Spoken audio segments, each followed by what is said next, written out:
Oui, alors je vais faire une annonce donc concernant une conférence qui a lieu, c'est ce soir? Ouais, ce soir à l'UTLA Pau, l'UTLA de Pau, qui s'appelle Le jeu de la vie, le jeu de la vie, un jeu mathématique, par Jackie Cresson, enseignante en mathématiques, membre du LMAP. Et donc c'est ce soir à 17h30 au bâtiment Lettres, Amphi 3.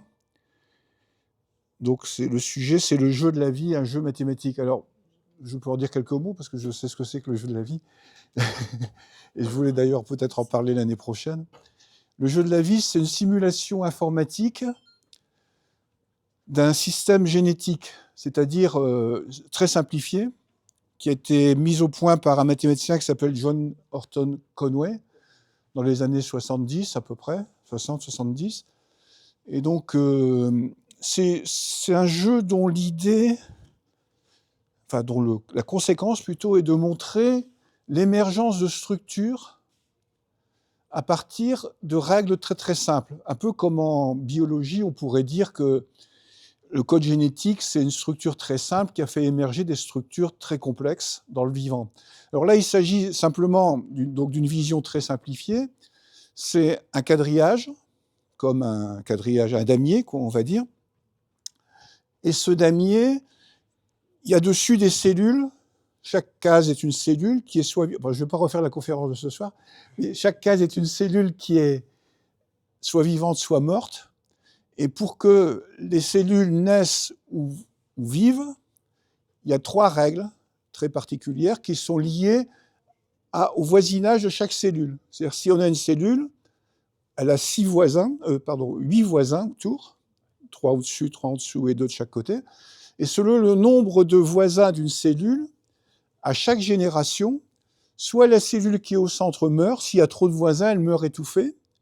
S'il y en a suffisamment, il y en a 3 je crois, il y en a une qui naît dans cette cellule-là, si elle a été vide, et dans les autres cas, il ne se passe rien.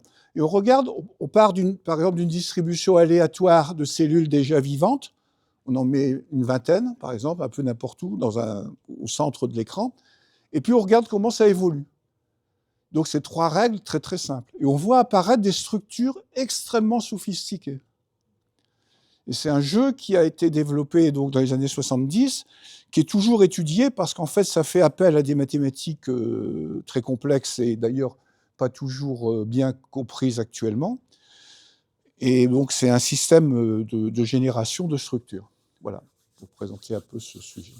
Je voulais en parler l'an prochain si je fais un cours sur la symétrie, puisque c'est lié à des notions de symétrie, en fait. Enfin, en partie. Voilà. Bon, tout d'abord, je tiens à m'excuser pour il y a 15 jours, parce que j'ai eu un contretemps qui m'a empêché de faire cours. Je vais faire un peu le point sur ce qu'on a vu, puisque ça fait quand même un mois qu'on ne s'est pas vu.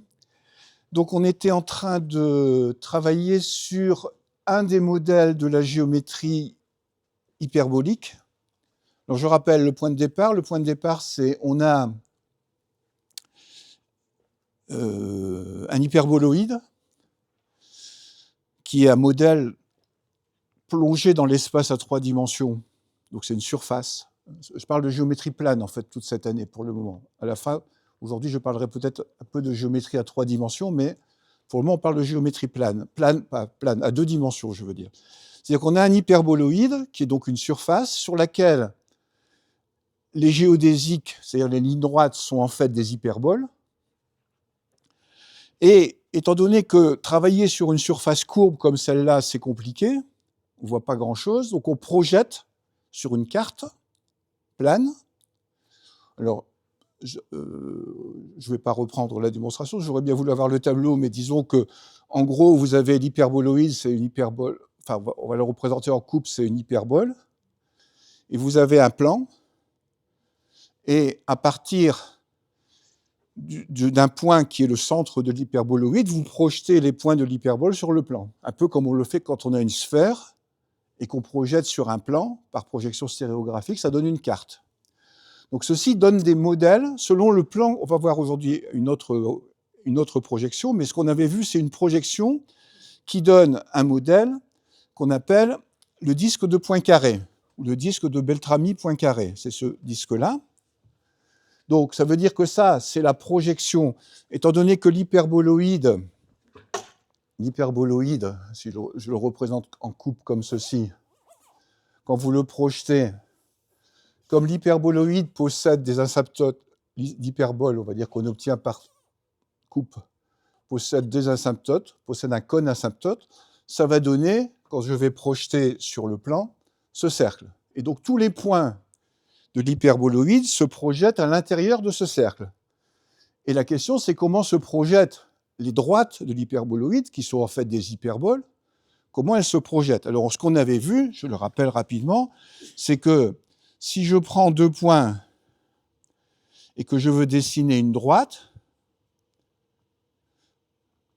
ça me donne en fait, la projection me donne un arc de cercle qui est en fait perpendiculaire, ici, au bord du cercle.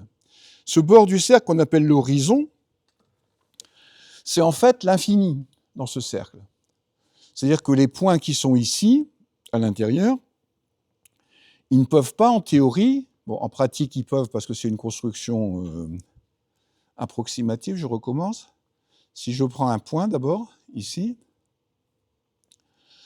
et si je prends ce point, donc il est dans ce monde-là, à l'intérieur du disque de points carrés, c'est son monde à lui, et on avait vu, je vous avais montré une vidéo, où les gens qui vivent à l'intérieur de ce monde, on va dire, eh bien, quand ils s'approchent du bord, leur taille devient de plus en plus petite, et donc ils ne peuvent jamais atteindre le bord. Autrement dit, ce bord représente l'infini.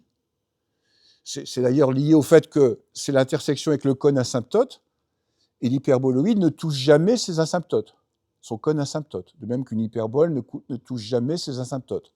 Donc, on a l'infini de cette manière. Alors, ce qu'on avait vu, je le rappelle rapidement, c'est qu'on avait vu donc que si on prend un deuxième point, eh bien, la droite, je viens de le dire, qui passe par ces 2 points, c'est cet arc de cercle qui est perpendiculaire à l'horizon. Et une des questions que l'un d'entre vous, plusieurs d'entre vous m'avaient posées, c'est comment on le construit, cet arc de cercle. Alors, je vais l'expliquer après, ça, comment on le construit. Pour le moment, on va dire qu'on sait le construire. Et, par exemple, si je veux prendre le milieu, alors ça serait ici, pardon, le milieu du segment AB, eh bien, je prends A et B, et vous voyez que le milieu n'est pas exactement au milieu, puisque, effectivement, la distance CA est égale à la distance CB vue de l'intérieur, quand on est dans le modèle.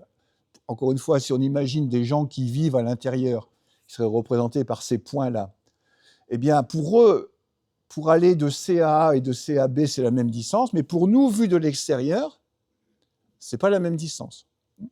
Bon, donc, si je dessine un cercle, par exemple, alors, cercle, voilà, centre-point, donc je prends comme centre C un cercle passant par A, ben vous voyez qu'il passe par B, quand même.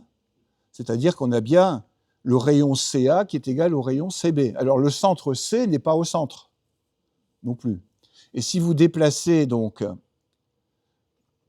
le cercle, par exemple, si je déplace son centre, non, je peux pas, je peux dessiner que déplacer les points A et B. Vous voyez que selon la position des points A et B, alors si je prends A et B, vous voyez la droite AB qui passe par le centre du monde de points carrés, ben cet arc de cercle devient une droite, en réalité, qui est quand même perpendiculaire en A et en B à l'horizon. Et en fait, dans ce cas-là,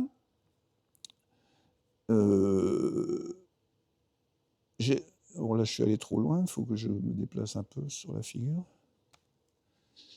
Dans ce cas-là, attendez, je vais me mettre en plein écran. Eh bien, ça ressemble de plus en plus à un vrai cercle. C'est-à-dire que C, par symétrie, C est quand même au centre. Mais c'est un cas particulier, c'est quand le centre du cercle est au centre du monde. On a une symétrie quand même par rapport à C. Mais si je me déplace vers le bord, étant donné que les distances deviennent de plus en plus courtes, eh bien AC devient égal à CB, bien que ça ne soit pas représenté de cette manière. Alors, qu'est-ce que je voulais dire? Oui, les distances et alors, les distances ne sont pas préservées, par contre, les angles sont préservés. C'est-à-dire que des droites qui auraient, je ne vais pas le faire ici, mais des droites qui auraient un angle donné sur l'hyperboloïde auront le même angle par projection, parce que c'est une projection conforme, c'est-à-dire qu'elle ne conserve pas les distances, mais les angles.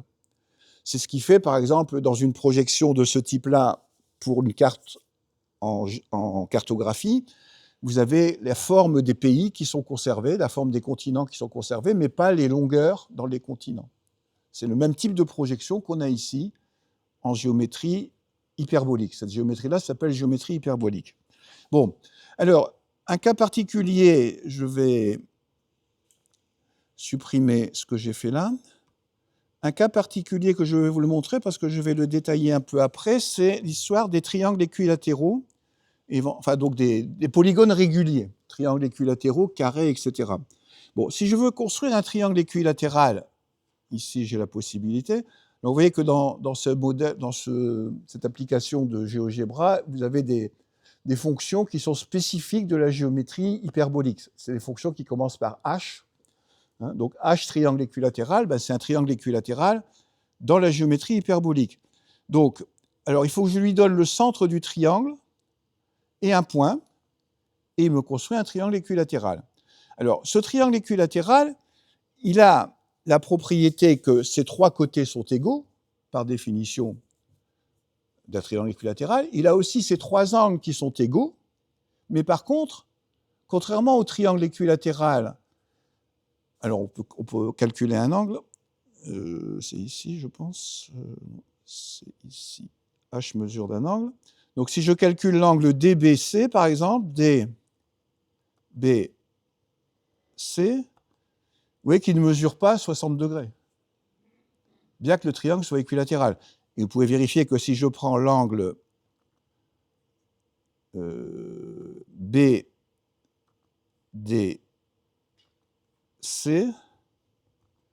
il mesure aussi 41 degrés. Donc les trois angles sont bien égaux.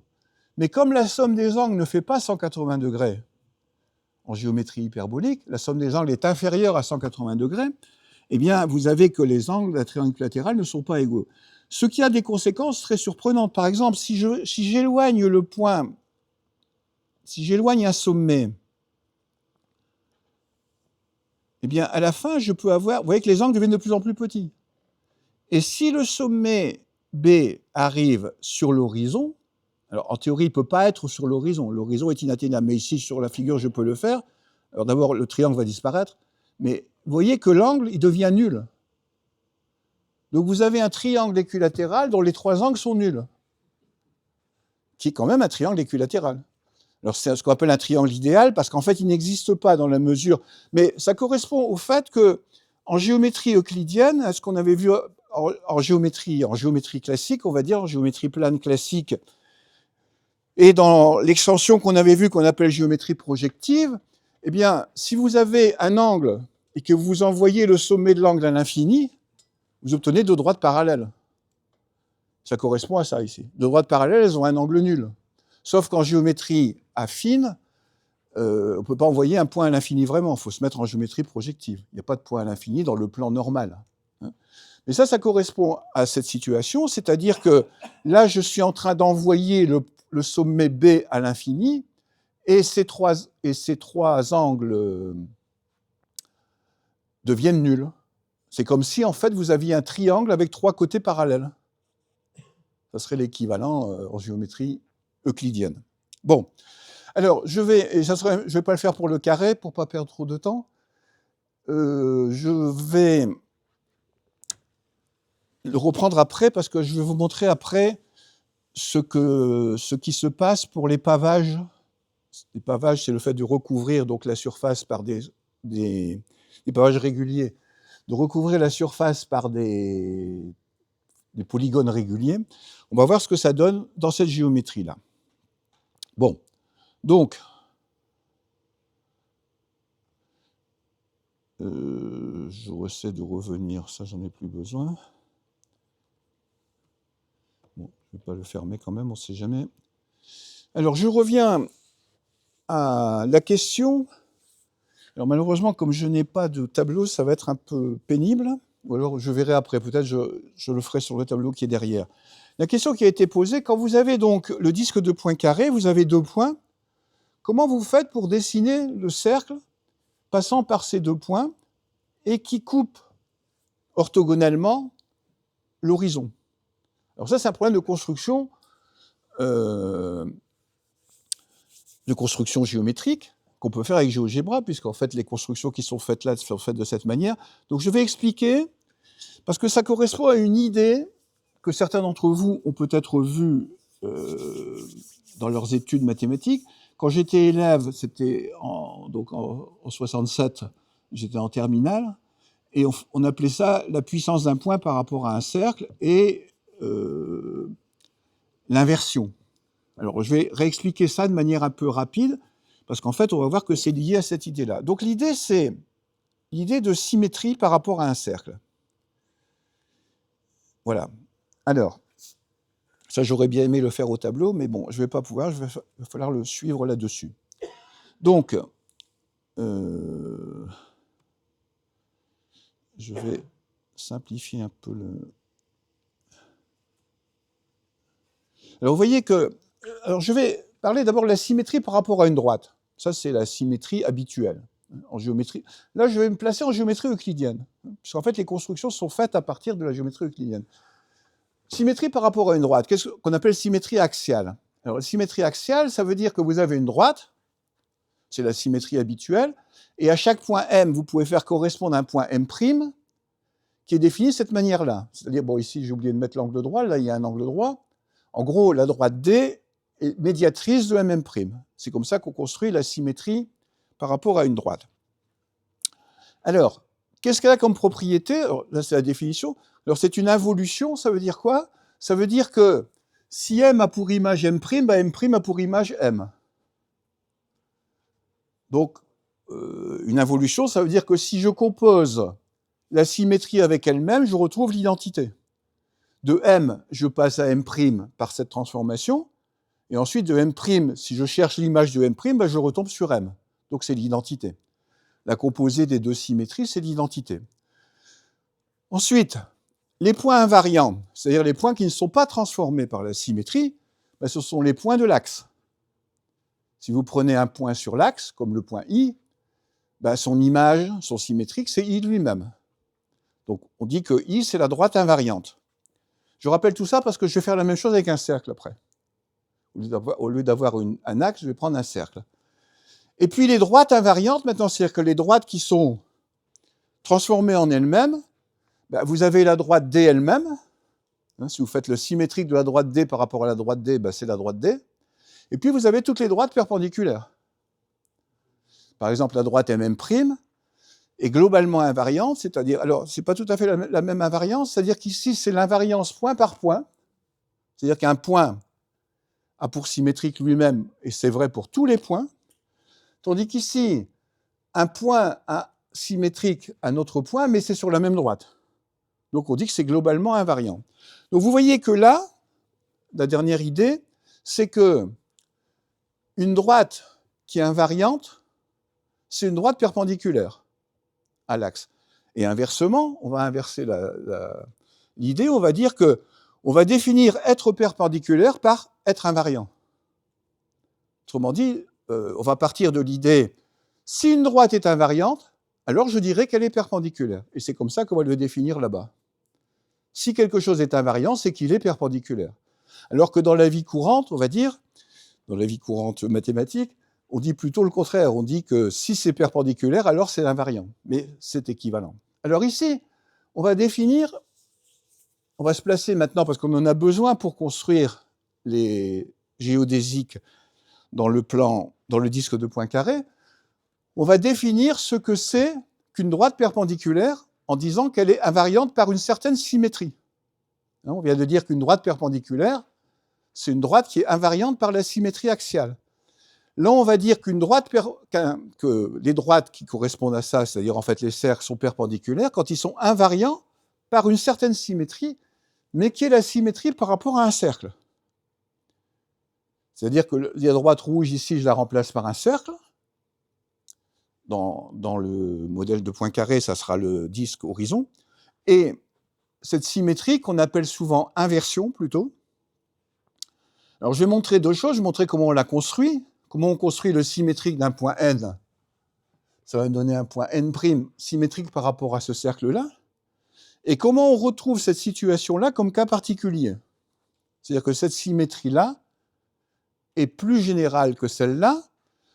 Alors, je le dis tout de suite, la réponse qui est déduite ici en bas, c'est le fait que une droite, c'est un cercle de rayon infini.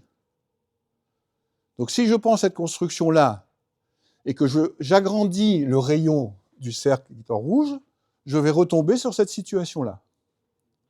Autrement dit, la symétrie par rapport à un cercle, on pourrait faire ça par rapport à une conique aussi en général, mais là, ça ne nous sert pas, on le prend que par rapport à un cercle. La symétrie par rapport à un cercle, c'est une généralisation de la symétrie par rapport à une droite. Alors, comment on construit? Alors, pour ceux qui avaient donc fait une terminale dans les années 60, 70, on a arrêté d'enseigner ça en 70, en gros, en terminale. Hein. Même à la fac, on l'enseigne quasiment plus. Alors que c'est central dans beaucoup de choses qui se sont faites en géométrie jusqu'au milieu du XXe siècle. Alors, jusqu'au début du XXe siècle plutôt. Bon, alors, donc je prends l'idée. L'idée, c'est de dire, je vais prendre un point n et je veux chercher son symétrique. Et je voudrais que le symétrique de n, ça soit donc comme là-bas un point n', et inversement que le symétrique. Je voudrais avoir les mêmes propriétés que là, autrement dit. Alors voilà comment je fais. Je pars du point n, je prends la tangente, les tangentes au cercle qui est en rouge. Il y en a deux. Elles sont tangentes en deux points T1 et T2. Et je prends la droite T1, T2, qu'on appelle la polaire de n par rapport au cercle. Et inversement, on dirait que n est le pôle de la droite T1, T2 par rapport au cercle. Et puis, je prends l'intersection de T1, T2 avec la droite ON, ça me donne un point n'. Et je dis que n' est le symétrique de n par rapport au cercle. Alors, bien sûr, ça ne conserve pas les distances. Vous voyez que NJ n'est pas égal à Jn n'est pas égal à Jn'. Mais de la même façon, on l'a vu en géométrie hyperbolique, que les distances ne sont pas conservées.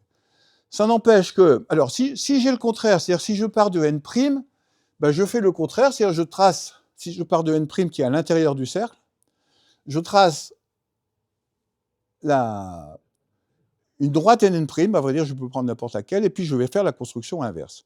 Mais moi, ce qui m'intéresse, c'est de trouver, je ne vais pas rentrer dans tous les détails parce que ça serait un peu long, les propriétés de cette symétrie. Alors d'abord, si je me place dans le triangle, alors, j'ai ON', vous suivez ici, c'est ça que je voulais faire au tableau, mais bon, ON' égale OT1 fois cosinus alpha. Ça, c'est une propriété dans le triangle rectangle. C'est-à-dire que le cosinus de alpha, c'est le segment adjacent ON' divisé par l'hypoténuse OT1. Et ON, maintenant je me place dans le triangle OT1N, ON, c'est OT1 sur cosinus alpha. Bon, si vous n'êtes pas intéressé par la démonstration, ce n'est pas très important. Je veux aboutir à cette formule-là.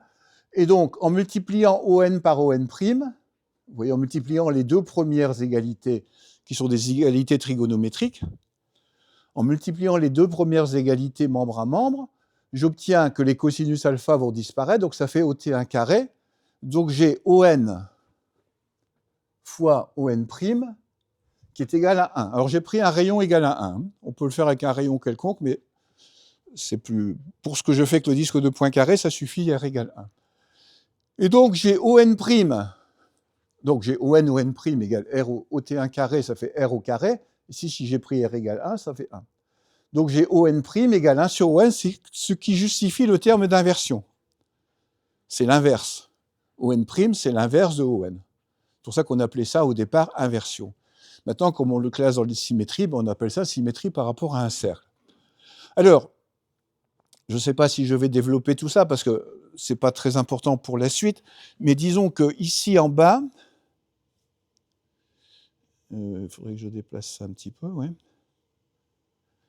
Ici en bas, je démontre que Alors, je pars de ON égale R au carré. Maintenant, je prends un rayon quelconque puisque je veux faire tendre le rayon vers l'infini. J'ai ON égale R au carré. J'en étais arrivé là, à la troisième ligne. Alors, je vais décomposer ON en OJ plus JN. Vous voyez sur le dessin, ON, c'est OJ plus JN. ON', c'est OJ moins JN'. Et tout ça, ça fait R au carré. Mais OJ, c'est R. Donc, j'obtiens R plus JN, facteur de R moins JN' égale R au carré. Je développe. Alors, tout ça, c'est une transformation qui aboutit à cette égalité. Je ne détaille pas le dessus, c'est une transformation sur cette égalité en distribuant et en mettant R en facteur. Donc j'obtiens un JN moins JN', c'est-à-dire la différence des longueurs JN et JN', moins le produit des longueurs divisé par R égale 0. Et si R est très grand, ça devient nul. Donc j'obtiens JN égale JN'. Alors JN égale JN', c'est cette situation-là. C'est-à-dire que J, quand R est très grand, c'est-à-dire quand le cercle devient une droite, eh bien, je retombe sur l'égalité de ces deux segments par rapport à ce cercle qui est une droite. Donc c'est la symétrie qui est à gauche. Donc vous voyez que on voit de cette manière que c'est un cas particulier, la symétrie axiale est un cas particulier de cette symétrie par rapport à un cercle. Bon, alors, si vous voulez, mon idée, c'est, pour ceux qui sont intéressés, de toute façon, vous le verrez sur le site, donc vous avez les calculs détaillés, mais l'idée principale, c'est que, du coup, oui, s'il faut que je précise ici, c'est que, maintenant, qu'est-ce que ça va être les éléments invariants? Ben, ça va être les points du cercle. Si je mets le point N sur le cercle, eh bien N' si je fais tendre N vers le cercle, N arrive ici, mais N' est là aussi, au même endroit. Donc le cercle est invariant par cette symétrie. Comme ici, la droite était invariante.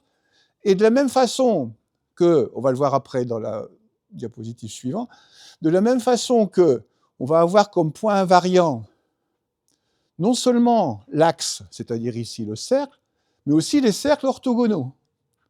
Les cercles qui vont être perpendiculaires à ce cercle-là vont être les cercles invariants, comme ici, les droites qui sont perpendiculaires à cette droite-là sont aussi les droites invariantes.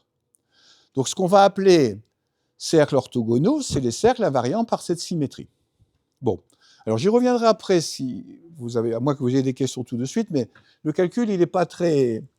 J'aurais préféré le faire à la main, on va dire, au tableau, parce que le suivre là-dessus, c'est pas très pratique.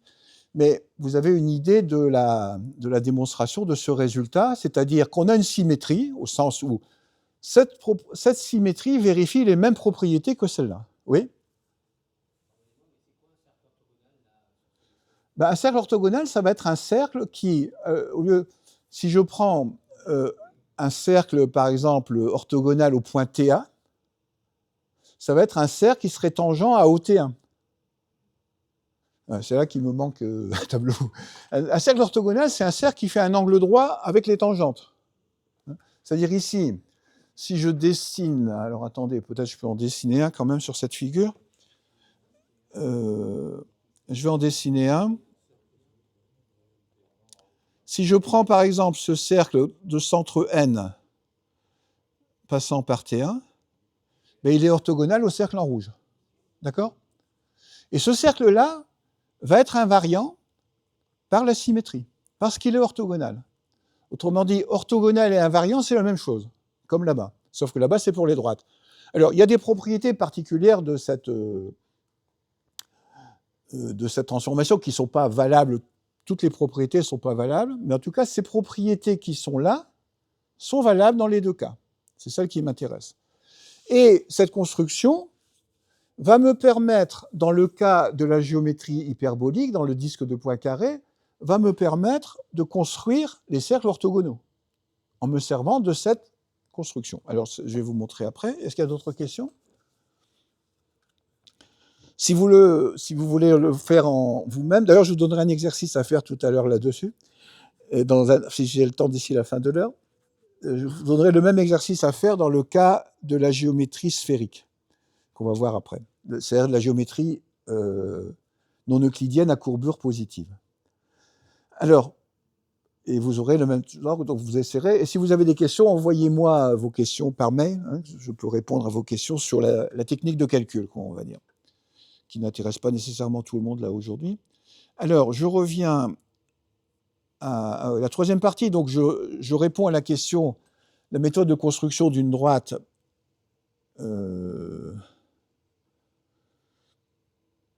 Alors, voilà la situation. J'ai donc un cercle. Alors, je vais prendre le cas général, pas nécessairement le disque de Poincaré. Hein, c'est un problème général de géométrie euclidienne, a priori. Sauf si ça s'applique en géométrie non euclidienne pour le disque de Poincaré. Donc, j'ai un cercle C de centre O et j'ai 2 points à l'intérieur. Comment construire le cercle passant par A et B et coupant le cercle C orthogonalement? Voilà la question. Donc, qu'est-ce que je vais faire? Je vais prendre le point B1. Alors, je n'ai pas refait la construction, mais je vais prendre le point B1 symétrique de B par rapport. C'est-à-dire qu'ici, je dessine, si vous voulez, je dessine la droite OB, le segment OB, je prends la perpendiculaire, et là, je trace les tangentes. C'est l'inverse de ce que j'avais montré tout à l'heure. Donc, je prends le point B1, et maintenant, je vais prendre le cercle qui passe par A et B, mais qui passe aussi par B1, puisque B et B1 sont symétriques, donc le cercle est invariant. Donc il est perpendiculaire. Voilà l'idée. Hein. Puisque au départ, alors je reviens un peu en arrière, au départ je n'ai que 2 points. Mais par 2 points, je ne peux pas construire un cercle. Enfin, je peux en construire, si, mais je peux en construire une infinité. Donc comment construire précisément le cercle passant par A et B et qui serait orthogonal au cercle C, qui correspond à l'horizon? Alors, j'applique la méthode, une conséquence de ce que j'avais fait avant. Donc, je construis le symétrique au sens de ce que j'ai fait avant du point B par rapport au cercle. Donc maintenant, j'ai 3 points. Comme B a pour image B1, ça veut dire, et comme A va avoir comme image, enfin non, pardon, comme B a pour image B1, je vais avoir le cercle passant par les 3 points, C', qui va être invariant dans la symétrie, donc qui va être orthogonal, puisque invariant, c'est orthogonal. C'est la même chose. Voilà comment on construit de manière euclidienne, on va dire. Voilà comment on construit l'orthogonal à un cercle C passant par 2 points A et B, et la conséquence de ça, c'est que ça permet de construire les géodésiques dans le disque de Poincaré. Alors, vous voyez par exemple que si je prends le point M, eh bien, son symétrique, M', si M est sur le cercle C, son symétrique est aussi sur le cercle C. Enfin, sur le cercle C', pardon. Donc, ça veut bien dire que ce cercle est invariant. Et par exemple, si j'amène M au point ici, eh bien, les deux symétriques se confondent, puisque je suis sur l'axe de symétrie, qui est en fait ici un cercle, l'axe de symétrie. Oui ? OB et BA, si, sont alignés. Ouais. Alors, je pense que... Enfin, si je ne me suis pas trompé dans la construction, OB et BA sont... Si je ne me suis pas trompé dans la construction, OB et BA sont alignés. Mais je vous garantis que c'est aligné normalement. C'est-à-dire qu'en fait, B1 se construit en faisant la perpendiculaire en B à OB et les tangentes. Je ne vais pas faire la construction ici. Mais bon, après, il y a le fait que le projecteur déforme peut-être un petit peu le truc, mais je suis convaincu qu'ils sont alignés. Hein. Ou alors c'est que j'ai fait une erreur dans la construction. Mais en théorie, de même que OM et M' là, sont alignés aussi. Hein, puisque M' est le symétrique de M par rapport au cercle C. Pardon ? Alors le centre du cercle, comment dire ça ? Maintenant que j'ai les 3 points, je peux le construire, quoi, en fait. Mais je sais pas si on peut... Enfin, je sais pas si, je dois pouvoir le retrouver, mais là, je ne peux pas te répondre directement. On doit pouvoir construire le centre du cercle par inversion. hein, par Comment? Oui, oui, c'est ça. Ouais. Mais le problème, c'est qu'on ne peut pas le construire comme ça parce que tu ne peux pas construire la perpendiculaire en haut, à la droite, au haut. Donc, bon, ça, il faudrait que j'y réfléchisse. J'y répondrai si tu veux, mais il faudrait que j'y réfléchisse. J'ai pas la réponse comme ça dans la tête. Ça, c'est des choses que moi j'ai vues, je vous dis, en 1967, ou que j'ai revues là un petit peu pour préparer ça. Mais après, je ne me souviens plus de tous les détails de l'inversion. L'inversion, c'est une transformation. Et l'inversion, c'est donc cette transformation par rapport à un cercle qui est très importante en géométrie non euclidienne et qui a aussi des applications dans beaucoup de domaines en mathématiques.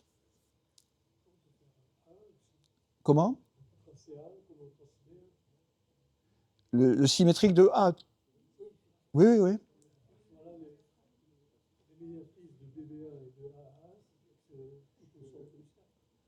De BB1 et de A1. Oui, sans doute, oui. Oui, c'est vrai, oui, puisqu'en fait, B et B1 sont sur le... Effectivement, si je construis le symétrique de 2 points, à propre dans les médiatrices, même d'ailleurs d'un point, puisqu'il suffit que je prenne la médiatrice de BB1 et de BA.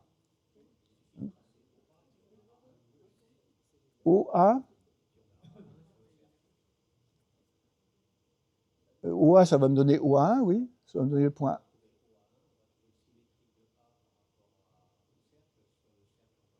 Oui, le symétrique de A, il va être ici, quelque part là. Le symétrique de B, ben, il a... À vrai dire, j'ai pas besoin, pour la construction, j'ai pas besoin du symétrique de A. Mais je peux vérifier que le symétrique de A, ça sera sur le cercle.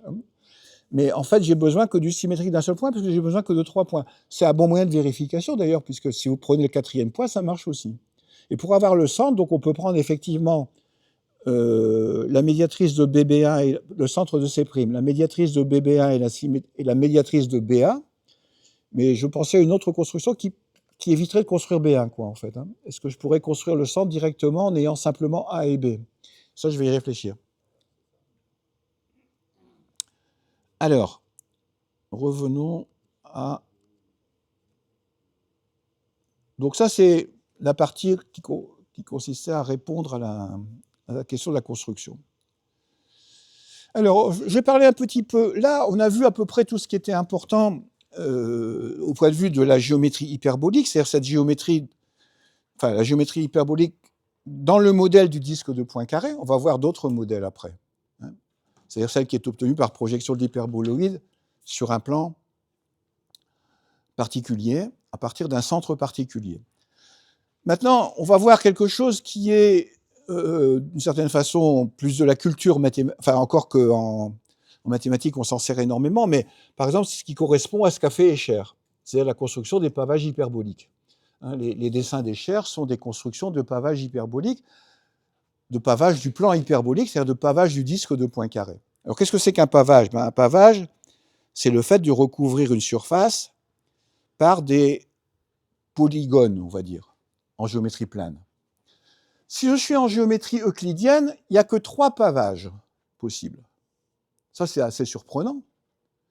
Mais les seuls pavages réguliers, pavages réguliers, parce qu'après, si vous pouvez recouvrir votre salle de bain par des morceaux de pavés de toutes les formes, bon, pas tout à fait toutes les formes, mais vous pouvez avoir ce que vous voulez. Là, je veux des pavages réguliers. Ben, en fait, il y a 3 pavages réguliers. Là, j'ai écrit la démonstration. Je vais en dire quelques mots, parce qu'en fait, ça va me servir pour après. Et donc, les pavages réguliers du plan euclidien, on peut supposer qu'on est sur une surface infinie dans chaque cas, mais dans le plan, c'est ce qu'on appelle le pavage 3,6, le pavage 4,4. Alors 3,6, ça veut dire quoi? Ça veut dire que 3, c'est le nombre de côtés des pavés, donc c'est des triangles équilatéraux, et 6, c'est le nombre de pavés autour d'un point. Vous voyez que vous avez 6 triangles autour de chaque point, et chaque pavé, c'est un triangle. Pour le carré, c'est un pavage 4,4, parce que vous avez 4 côtés pour un pavé, et 4 pavés autour d'un sommet. Et là, c'est le pavage 6,3, qui est on dit le dual de celui-là. Lui, il est autodual. Le dual de celui-là, ben, ça veut dire que vous avez 6 côtés, c'est des hexagones, et autour de chaque sommet, il y a 3 hexagones. Autour de ce sommet-là, il y a 3 hexagones. Donc pourquoi c'est le dual? Parce que si vous prenez ce pavage-là, et vous prenez le centre des pavés, vous obtenez un triangle équilatéral, ça vous donne ce pavage-là. Et inversement, si vous prenez le centre de ces pavés ici, vous obtenez ce pavage-là. Là, par contre, si vous prenez le centre des carrés, vous obtenez le même pavage. Bon, décalé un peu, mais c'est le même pavage. D'accord?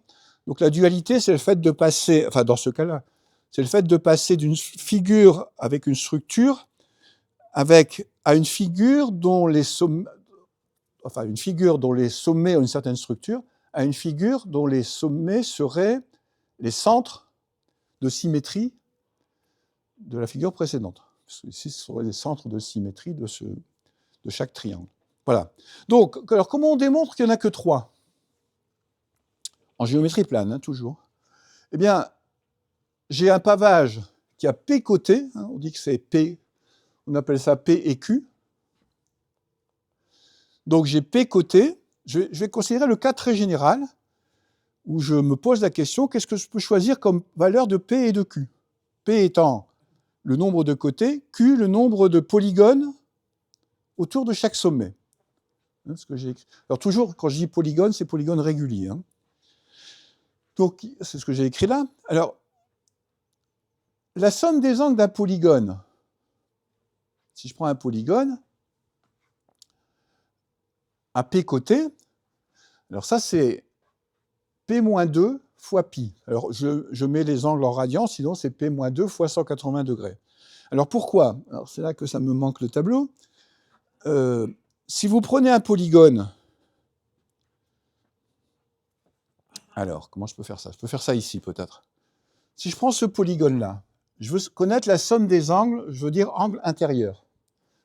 D'après ma formule, ça devrait être, comme j'ai 6 côtés, ça devrait être 6 moins 2, 6 moins 2 fois 180 degrés. Ben pourquoi ? Ben parce que ce polygone, vous pouvez le décomposer en triangle. Vous partez d'un point. Si ce polygone a 6 côtés, à partir de ce point, alors vous ne pouvez pas former un triangle avec ce point-là, vous pouvez former un triangle ici, un triangle là, un triangle là. Donc vous avez, si vous avez 6 côtés, vous avez 4 triangles à l'intérieur. Donc vous avez P-2 triangles, et comme chaque triangle, la somme des angles, c'est 180 degrés, ça fait P-2 fois 180 degrés pour la somme des angles du triangle.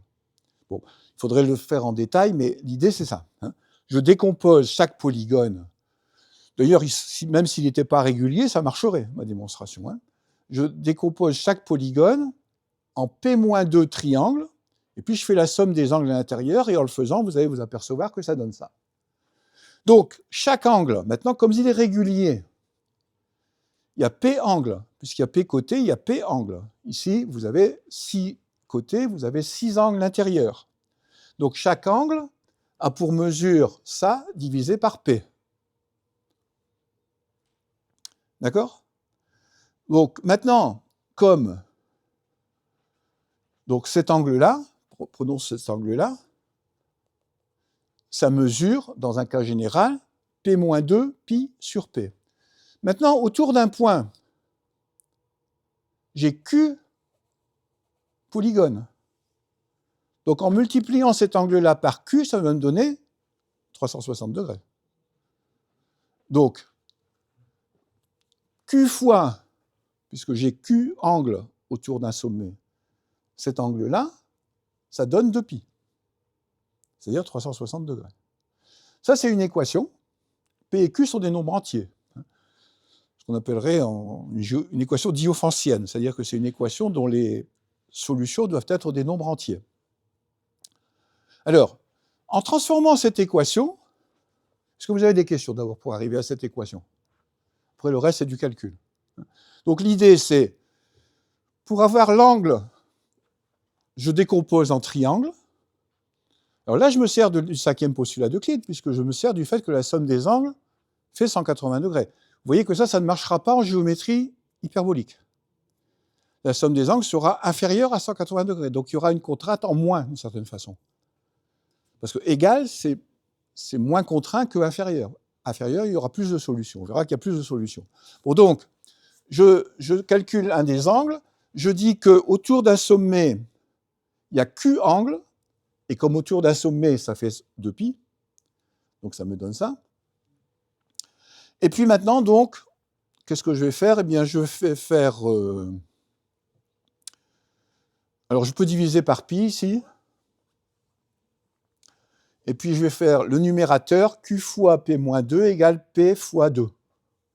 Si j'ai supprimé le π, j'ai Q fois P-2 au numérateur égale 2 fois P. Donc, ça me donne ça. Alors là, il y a une petite transformation un peu artificielle parce qu'on le fait comme ça parce qu'on veut y arriver rapidement. Si j'ai Q fois P-2 égale 2P, j'ajoute 4 de chaque côté. Alors pourquoi 4 ? C'est un tour de magicien mathématique. Mais en fait, on peut le faire autrement. Là, je le fais de la manière la plus simple. Donc j'ai Q fois P-2 plus 4 égale 2P plus 4. Je décompose tout ça. Enfin, je développe, pardon, tout ça. Ça me donne PQ moins 2P. Oui, je fais passer le 2P de ce côté-là aussi. Et ça va me donner, ça c'est le développement, c'est pour ça que j'ai ajouté 4. Ça, c'est le développement de P-2 fois Q-2. Donc ça me donne P-2 fois Q-2 égale 4. Il ne faut pas oublier que c'est des nombres entiers. Donc, quels sont les nombres entiers qui vérifient P-2 fois Q-2 égale 4 ? Eh bien, il n'y en a que 3. Il n'y a que 3 cas. Alors, vous voyez que, alors d'abord, P-2 fois Q-2, il faut que P et Q soient plus grands que 2. Alors, si je prends P égale 2, ça me donne Q. Ça ne marche pas. Si je prends P égale 3, eh ben, ça va me donner Q-2 égale 4, ça me donne Q égale 2, mais Q égale 2, ça ne marche pas non plus, parce que ça voudrait dire que j'ai que 2, autour d'un sommet, j'ai que 2 trucs, donc on ne peut pas le construire. Alors, les seuls cas qui fonctionnent, c'est pour P égale 5. Non, pour P égale 5, attendez. Oui, il faut que P-2, Q-2 soit plus grand que 4. Donc, je commence par P égale 3, pardon. Je regardais en bas et je ne comprenais pas pourquoi je n'avais que ça. Donc, pour P égale 3, on obtient Q égale 6. Donc, ça marche pour P égale 3. Ça fait 3 moins 2, ça donne Q-2 égale 4. Donc, Q égale 6. Ça, c'est le pavage en haut à gauche. Pour P égale 4, 4 moins 2 fois 4, donc Q égale 4 aussi, donc c'est des carrés. Pour P égale 5, ça donne 5 moins 3. 5 moins 2, ça fait 3, et 3 multiplié par n'importe quoi, ça ne peut pas faire 4. Donc pour P égale 5, il n'y a pas de solution. Pour P égale 6, on obtient Q égale 3, et pour P supérieur à 6, il n'y a pas de solution. Parce que Q devient trop petit, quoi, en fait. Donc vous voyez que ceci démontre qu'il n'y a que 3 façons de paver le plan euclidien. C'est une démonstration analogue à celle qu'avait faite, et j'en parlerai quand je parlerai peut-être à la fin de l'heure ou la fois prochaine de la géométrie elliptique, c'est-à-dire sphérique.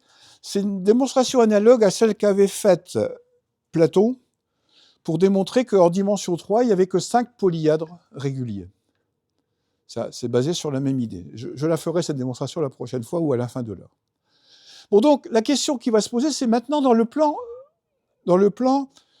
non euclidien, c'est-à-dire dans le disque de Poincaré. Comment je vais pouvoir paver? Qu'est-ce qui va changer là-dedans? C'est que, en fait,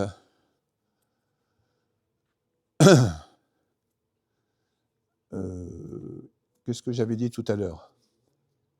Oui, la somme des angles ne fait plus 180 degrés. Bon, donc ça va changer. C'est-à-dire qu'on va avoir que la somme des angles va être inférieure à 180 degrés, puisque le cas elliptique, c'est quand la somme est inférieure. Donc, on va avoir ici un angle dont la mesure est inférieure à ça. Et donc, il va y avoir plus de possibilités.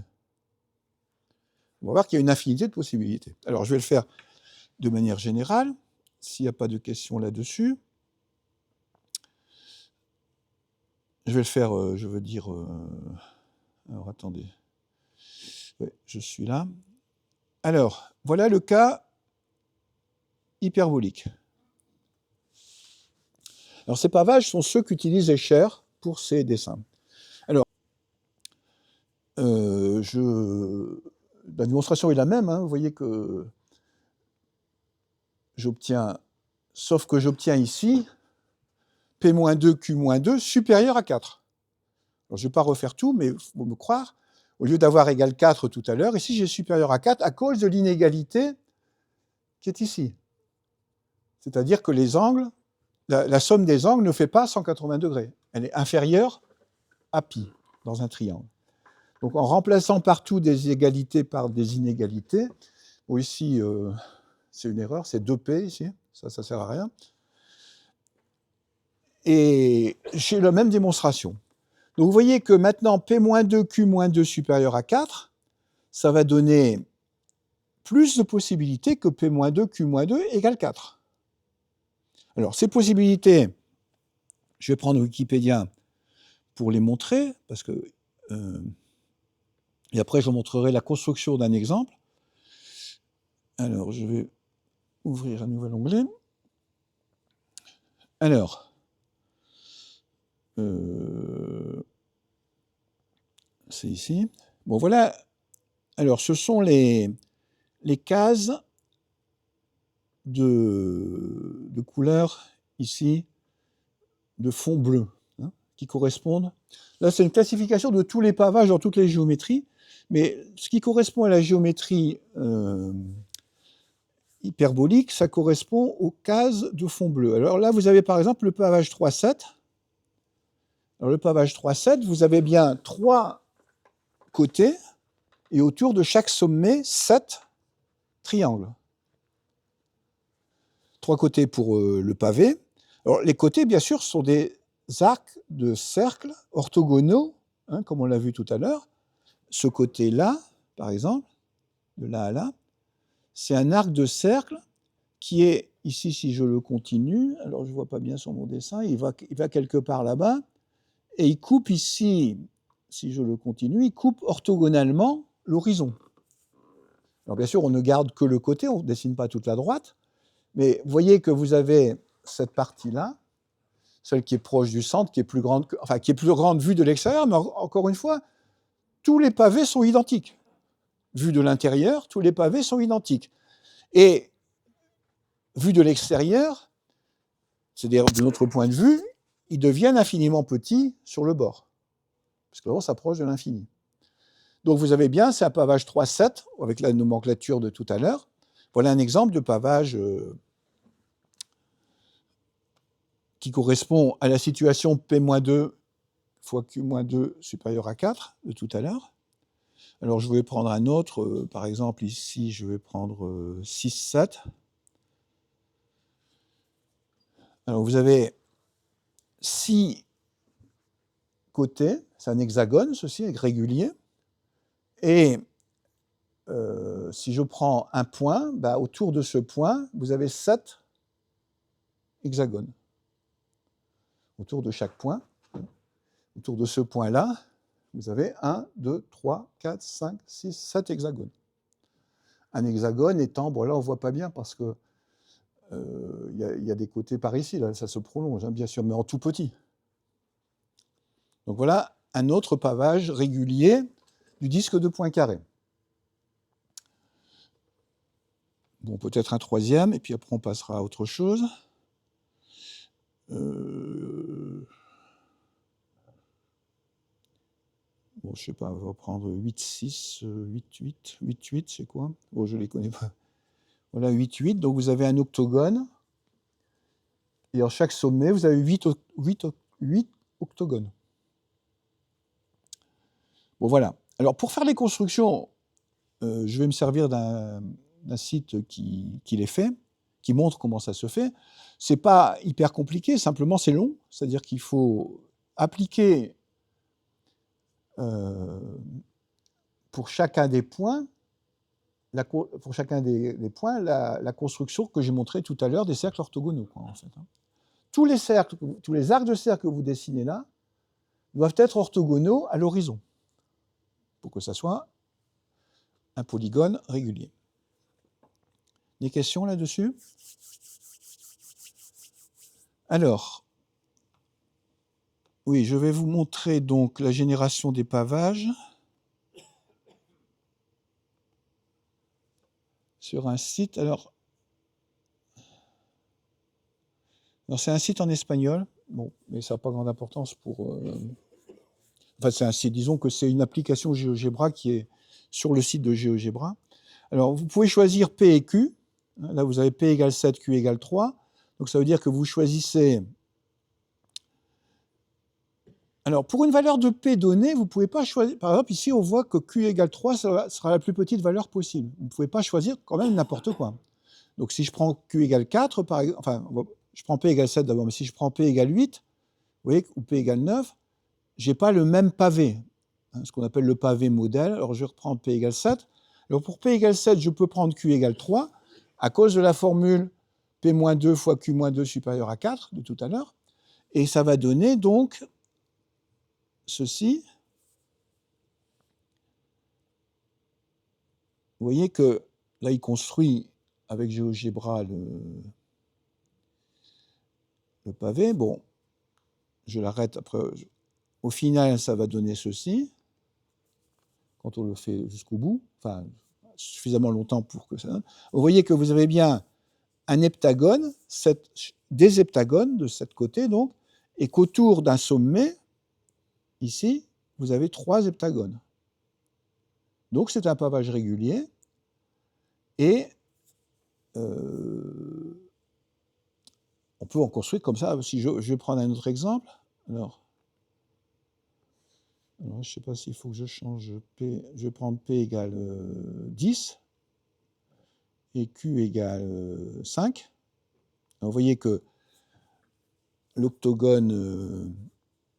Alors, en réalité, je vous ai montré tout à l'heure que quand vous avez un triangle équilatéral, en géométrie, dans le disque de points carrés, vous avez le choix de la taille de ces angles et en fonction de la dimension, ou inversement, le choix de la dimension en fonction de la taille. Et c'est en jouant sur la taille des angles et la dimension qu'on fait ces constructions. Au départ, il faut calculer la taille des angles et la dimension. Et ici, ça va donc donner quelque chose de... Voilà, ça va donner ceci. Et là, je ne peux pas mettre l'image finie. J'ai pas le... Ah bon, vous voyez l'idée. Ici, on a donc 10 côtés pour la dalle élémentaire et 5 dalles autour d'un sommet.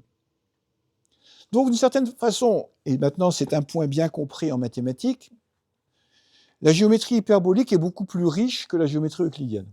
Il y a beaucoup plus de symétrie, parce que là, ce sont des objets très symétriques. Il y a beaucoup plus de symétrie. Et cette année, on ne le verra pas, mais j'espère en parler l'année prochaine. Quand on va appliquer la géométrie hyperbolique à notre espace, à l'espace physique, on va voir que cette richesse, à la fois, c'est un avantage, parce qu'on a des modèles très, très variés de la géométrie, mais ça complique énormément les choses. Oui ?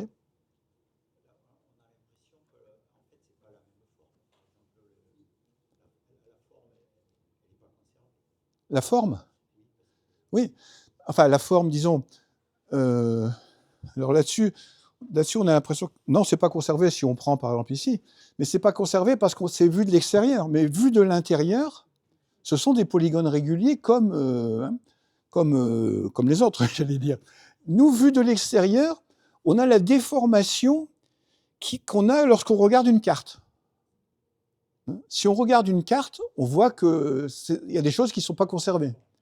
Mais du point de vue intrinsèque, c'est-à-dire que si je dessinais ça, ce que je ne vais pas m'amuser à faire, sur l'hyperboloïde, ça serait très régulier. Sauf qu'on aurait des... Enfin, ça serait compliqué à faire, je suppose. Je n'ai pas essayé. Mais disons que l'idée, enfin, l'impression que l'on a de c'est la même impression que pour tous les autres cas, c'est-à-dire que, vu de l'extérieur, on a une vision déformée des choses. Et effectivement, peut-être la meilleure analogie, celle que je viens de vous dire, c'est quand on regarde une carte, on ne voit pas les choses telles qu'elles sont, quoi, en fait. Toutes les symétries ne sont pas conservées. Certaines peuvent l'être, mais pas d'autres.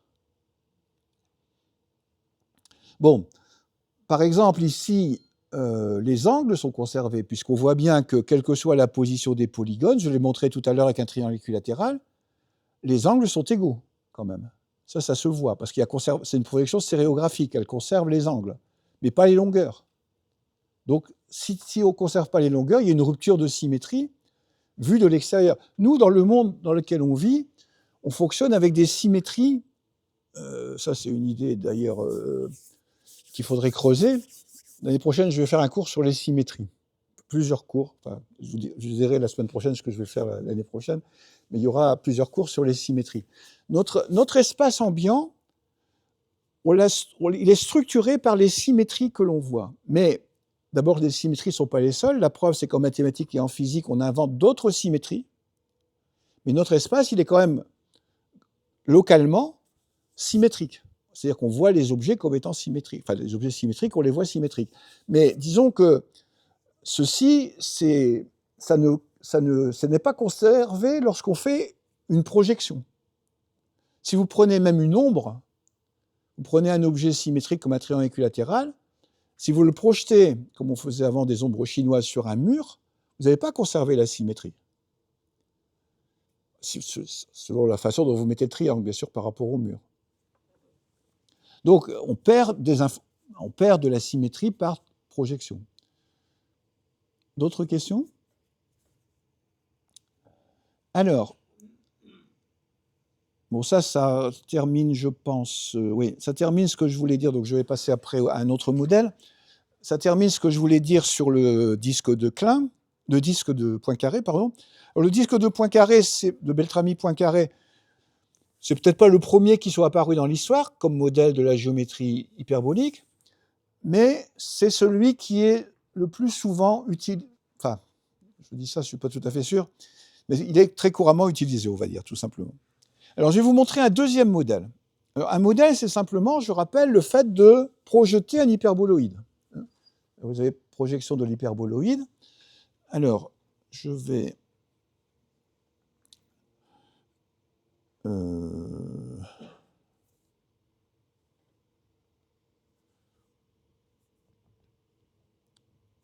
Alors, je vais refaire ce que j'avais fait l'autre fois, c'est-à-dire je vais reprendre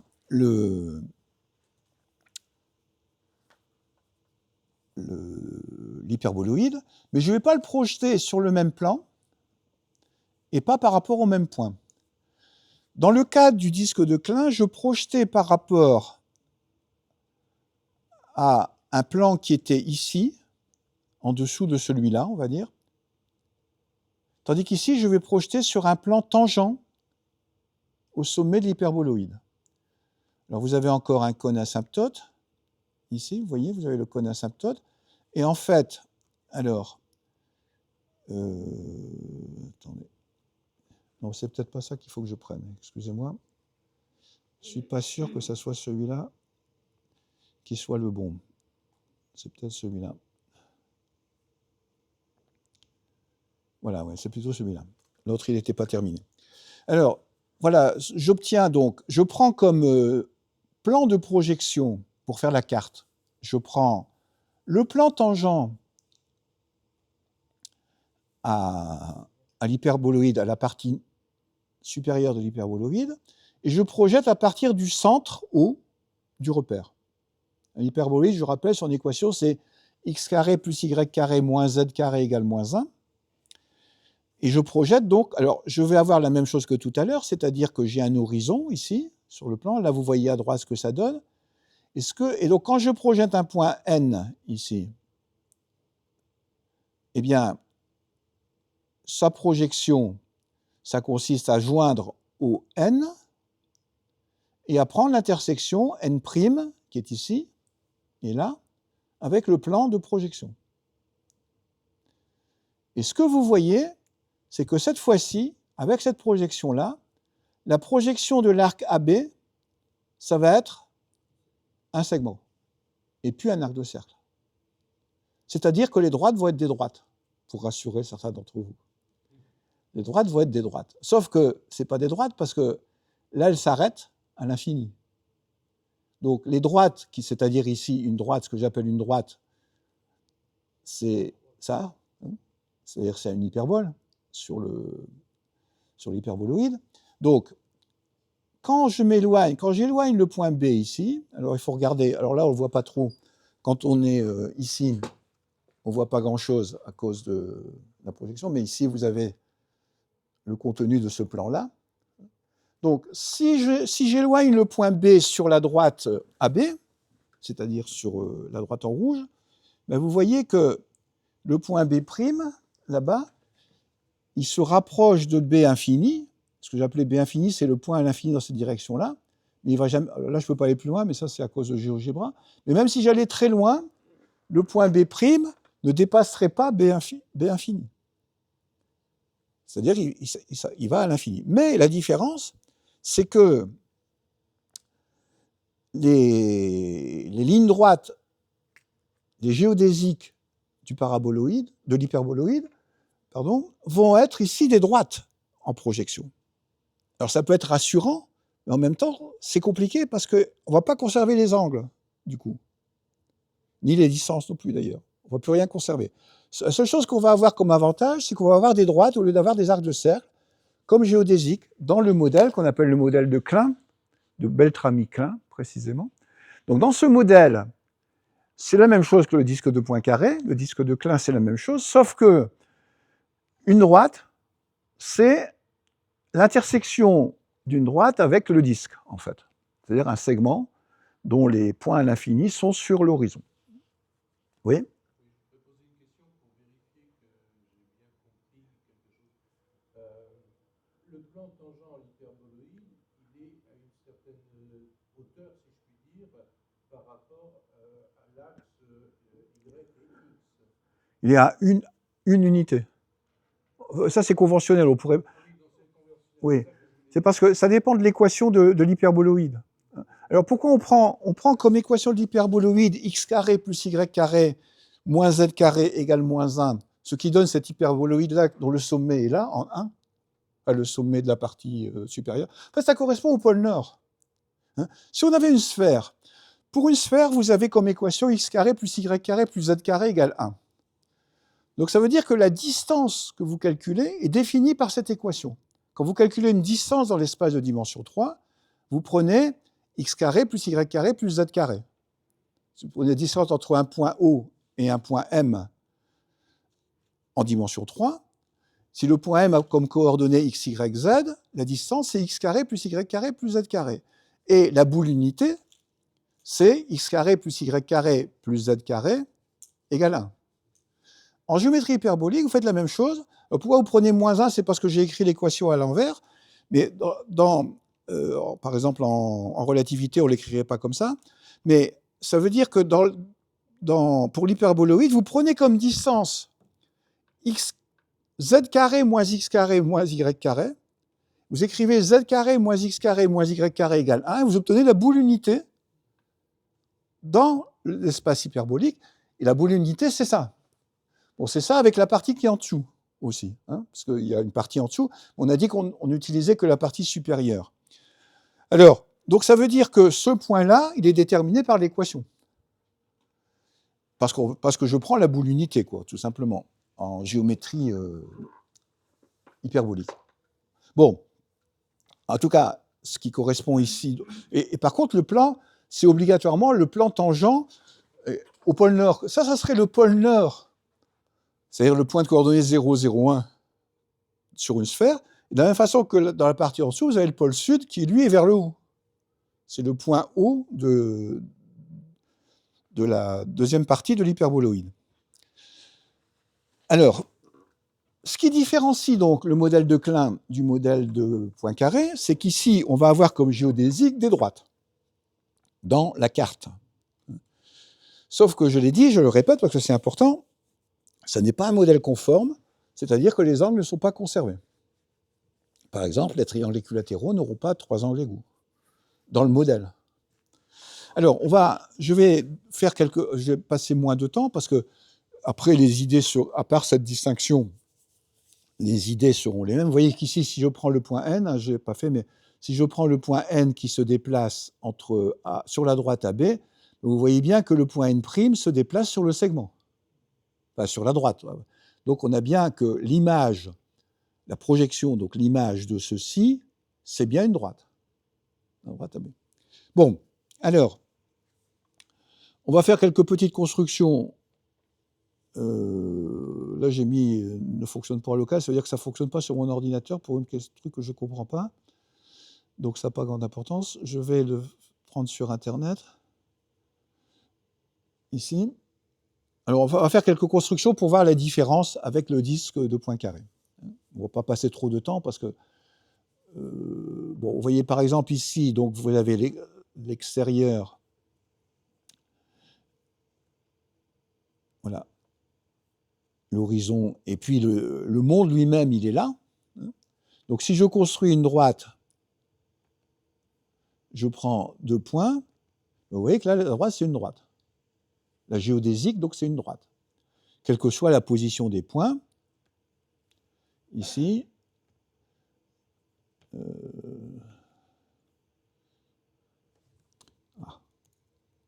bon, je recommence, excusez-moi. J'ai fait une fausse manœuvre.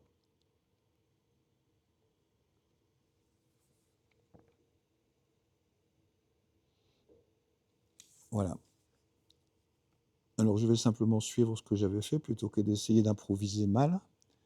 Donc ici, dans ce modèle, les points sont à l'intérieur du disque. Donc le monde lui-même, c'est l'intérieur de ce disque. Une droite, c'est ce que j'ai dit, c'est ce que j'ai fait avant.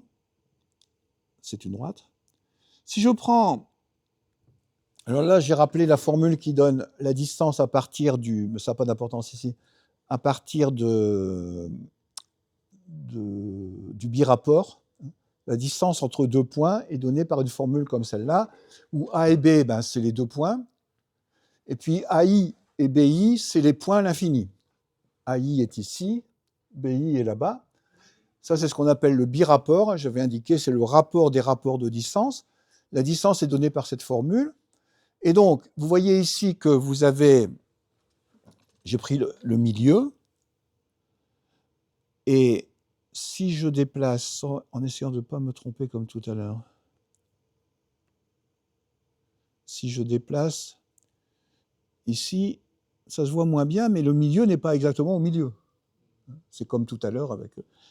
Parce que, encore une fois, ça ne conserve pas les distances, et même pas les rapports de distance. Donc, on a la même situation que tout à l'heure. Mais I est quand même le milieu, puisque vous voyez que la distance IB est toujours égale à la distance IA. Alors, si je veux construire un cercle, ben, ça donne ça. Donc ici, les cercles, non seulement le centre n'est pas au centre, mais c'est plus des cercles. C'est des ellipses, en fait. Alors, c'est toujours des coniques, hein, parce que comme on projette une conique, eh bien, on obtient une conique. Ça, c'est un théorème de géométrie projective. On obtient toujours une conique. Mais là, c'est une ellipse. Alors, l'angle MAB, alors là, ce n'est pas très significatif ce que j'ai mis. Vous voyez que l'angle ici, qui normalement devrait être égal à 90 degrés, puisque vous prenez un diamètre AB, un point M sur le cercle, si on est en géométrie euclidienne, l'angle MAB doit faire 90. Là, pas du tout. Il ne fait pas la même chose, d'ailleurs, sur la position de M. Tout simplement, je l'ai dit tout à l'heure, c'est que c'est bien joli de conserver les segments, mais on ne conserve pas les angles. Et du coup, ça complique autant les choses, quoi, finalement, d'une autre manière. Et puis, bon, je ne vais pas le faire, peut-être, je ne sais pas quelle heure il est, là. Attendez, je vais regarder. Quelle heure est-il ? 11h48. Ouais, bah, je ne vais pas avoir le temps de faire grand-chose en plus. Donc, je ne vais pas détailler plus ce point-là. Je vais prendre simplement l'idée générale, c'est qu'encore une fois, on a un modèle de géométrie non euclidienne. C'est le deuxième modèle. Hein. Enfin, le troisième si on compte l'hyperboloïde lui-même, c'est le deuxième modèle. qui n'a pas les mêmes propriétés parce que ce n'est pas la même projection, mais qui en fait représente une situation dans laquelle, alors ça je peux le faire quand même, si je prends un point extérieur à une droite, donc je vais garder la droite AB, je vais prendre un point ici, et si je dessine des droites passant par ce point-là, je vais prendre celle-ci, je prends la droite CD, donc on va dire que C est fixe, et si je bouge, vous voyez que cette droite-là est parallèle à AB. Mais si je change la position de D en gardant C fixe, vous voyez que toutes ces droites-là sont parallèles à AB. Ici, non, elle n'est plus parallèle. Cette droite-là, en admettant que ce soit le même point, elle est aussi parallèle à AB, parce que ce point-là d'intersection n'existe pas. Il est sur l'horizon. En fait, c'est une droite limite.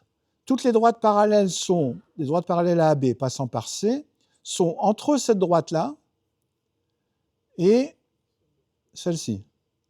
Toutes celles que je viens de balayer, là, comme ça. Alors, on pourrait faire quelque chose du type afficher la trace pour vous les montrer. Toutes les droites parallèles, elles sont ici. Bon, à peu près. Hein. Voilà. Ça, c'est comment dire ça ? C'est le secteur angulaire qui contient toutes les droites parallèles à la droite AB. Dans ce modèle-là. Tout à l'heure, je ne l'ai pas fait en géométrie du modèle de Poincaré, mais c'est la même chose. On a aussi le même type de choses. Voilà donc un deuxième modèle de géométrie non euclidienne, hyperbolique. C'est-à-dire dont la somme des angles est inférieure à 180 degrés. Oui ? Je vais poser une question. Que signifie hyperbolique l'image qui donne le cercle entre guillemets qu'on a là, c'est-à-dire un cercle qui est défini, d'ailleurs, Comment définir le cercle sur l'hyperboloïde ? déjà dans le disque de famille, plein, dans ce disque-là, on le définit comment? Alors, il y a deux façons de le définir. De manière intrinsèque, c'est l'ensemble des points à la même distance du point I, mais en prenant comme distance ça. Et ça donne une ellipse. Oui, alors ça reste la définition d'un cercle. Un cercle, c'est l'ensemble des points à la même distance d'un point, sauf que ce n'est pas la même distance. Mais on peut le définir aussi comme étant la projection d'un cercle que je dessinerai sur l'hyperboloïde. Si je dessine un cercle sur l'hyperboloïde et que je le projette avec la projection que j'ai montrée juste avant, ben, je vais obtenir ça. Et sur l'hyperboloïde, on peut dessiner un cercle. Oui, alors pas tout à fait, tu as raison. Sur l'hyperboloïde, il faut tenir compte que la distance, ce n'est pas x carré plus y carré plus z carré. C'est x carré plus y carré moins z carré. Donc c'est ce qu'on appelle un cercle de Minkowski. En géométrie, en relativité restreinte, la distance entre deux points, entre deux événements, on dirait en relativité restreinte, c'est donné par... Alors il y a 4 dimensions au lieu de 3. Ici, je travaille dans... Quand je construis l'hyperboloïde, c'est à 3 dimensions. Hein, c'est dans un espace à 3 dimensions. En relativité restreinte, il faut prendre comme distance x carré plus y carré plus z carré moins t carré, où t est le temps.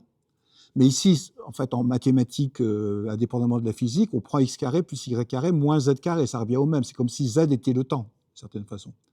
Mais donc, la distance, pour répondre à la question précisément, la distance qui va donner les cercles sur l'hyperboloïde, c'est x carré plus y carré moins z carré égale quelque chose. Enfin, c'est avec cette métrique-là, en fait, qu'on va obtenir. Du coup, effectivement, les cercles ne vont pas être vraiment des cercles non plus sur l'hyperboloïde. Ils vont être définis comme étant l'ensemble des points à la distance d'un point donné, mais avec la distance dont je viens de parler. Alors ça, c'est quelque chose qui est surprenant, on va dire, et en même temps déstabilisant. Je voulais le faire, mais je ne vais pas pouvoir le faire cette année. Je n'ai pas assez de temps. L'année prochaine, je ferai aussi un cours sur la relativité restreinte, où justement, on appliquera toutes ces choses-là. La relativité restreinte, elle est née à cette époque-là, parce que justement, les outils venaient d'être disponibles. Les outils mathématiques. La relativité restreinte, c'est 1905. Ça, c'est 1860. Donc, c'est grâce à ces outils que Einstein, enfin, c'est pas Einstein lui-même, d'ailleurs, c'est Poincaré et Grossman, et Minkowski, surtout Minkowski d'ailleurs, c'est Minkowski qui, en 1903, fait une conférence où il dit, ben, finalement, la géométrie dont parle Einstein, enfin, la physique dont parle Einstein, c'est dans un espace dans lequel la distance est x carré plus y carré plus z carré moins t carré. Donc, un espace hyperbolique. Enfin, avec une métrique hyperbolique, on pourrait dire des choses comme ça. Bon, alors, il faudrait rentrer dans plus de détails. Là, je ne prétends pas faire un cours là-dessus aujourd'hui. J'avais prévu de le faire, mais il faudra au moins 2 heures pour faire ça, donc j'ai plus le temps cette année. Mais je ferai ça l'année prochaine. Je repartirai d'ailleurs, s'il y a des gens qui sont pas venus cette année, qui viennent l'année prochaine, je repartirai d'un autre point de vue pour montrer comment la relativité aboutit à ça, en fait. Je prendrai le problème à l'envers. Ça ne s'est pas passé comme ça dans l'histoire, mais on sait maintenant qu'on peut prendre le problème à l'envers en montrant comment l'étude de l'espace autour de nous conduit à une géométrie non euclidienne. Enfin, une géométrie de Minkowski. Bon, donc là, je pense qu'il va être l'heure, malheureusement. Je regarde, oui, je ne vais pas pouvoir dire. Alors, qu'est-ce que je voulais faire après? Peut-être rapidement un troisième modèle, si vous me laissez 5 minutes encore. Je m'y perds un peu dans mes onglets ouverts. C'est ici, je pense, oui. Alors, le troisième modèle, je vais en parler quand même. Alors, le troisième modèle, je ne vais pas montrer comment la projection est faite parce que c'est assez compliqué. Enfin, il faut composer 2 projections.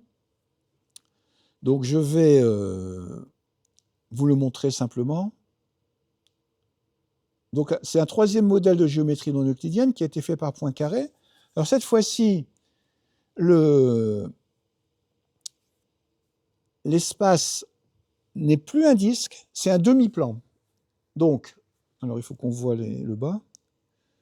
C'est le demi-plan supérieur ici. Donc, la partie en grise n'est pas dans l'espace. Donc, comment ça se présente? Eh bien, des points sont dans ce demi-plan supérieur. Et si je veux dessiner, par exemple, une droite, je prends 2 points. Une droite, ça va être un demi-cercle perpendiculaire.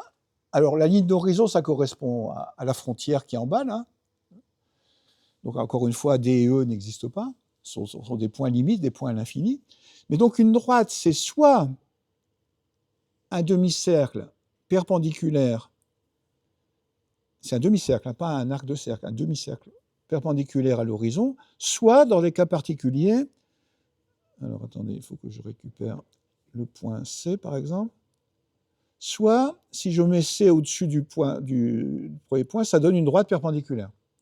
Donc, il y a 2 types de droites. Les droites perpendiculaires à la frontière et les arcs de cercle, les demi-cercles, pardon, orthogonaux à la frontière. Ça, ce sont les géodésiques dans le demi-plan de Poincaré. C'est un nouveau modèle, un troisième modèle de géométrie hyperbolique. Pardon? Oui, extrémité exclue, oui. Les extrémités, c'est les points à l'infini, comme dans les autres modèles. Alors, on peut faire quelques petites constructions. Je vais dessiner un triangle hyperbolique. Si je prends 3 points, oui, ça donne ça. Puisque ça, c'est un morceau d'un cercle, un demi-cercle qui arriverait ici et qui ferait là-bas et qui partirait là-bas de l'autre côté. Ça, c'est un morceau de demi-cercle. Bon, d'ailleurs, on peut les dessiner. Je peux dessiner le demi-cercle ici. Donc ça, c'est un morceau de ce demi-cercle. Celui-ci, ce segment-là, c'est un morceau de ce demi-cercle qu'on ne voit pas parce qu'il part là-bas très loin. Et ce demi-cercle ici, voilà, ça donne... Vous avez trois droites qui se coupent en 3 points et ça donne un triangle dans le demi-plan de Poincaré. Alors les cercles, je vais prendre ici un point et un point, sont des cercles, mais pas avec le centre à la bonne place. Un peu comme dans l'autre modèle. Bon, alors, l'idée, ce n'est pas de détailler chaque modèle, parce qu'en plus, il y en a d'autres. Quel est l'avantage de ce modèle-là? Alors, c'est un peu compliqué à expliquer. L'avantage de ce modèle-là, c'est qu'on est quand même dans le plan, même si c'est un demi-plan. On n'est pas à l'intérieur d'un disque, on est dans un plan. Donc, on a On a plus d'espace, d'une certaine façon, puisqu'en fait, je peux monter vers le haut tant que je veux. Et là, le grand avantage pour lequel d'ailleurs Poincaré a construit ce modèle, c'est que quand on est dans un plan, pour faire les calculs, on peut utiliser les nombres complexes.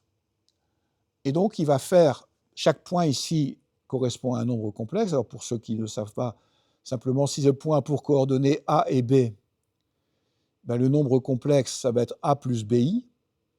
Et les calculs vont se faire avec des nombres complexes.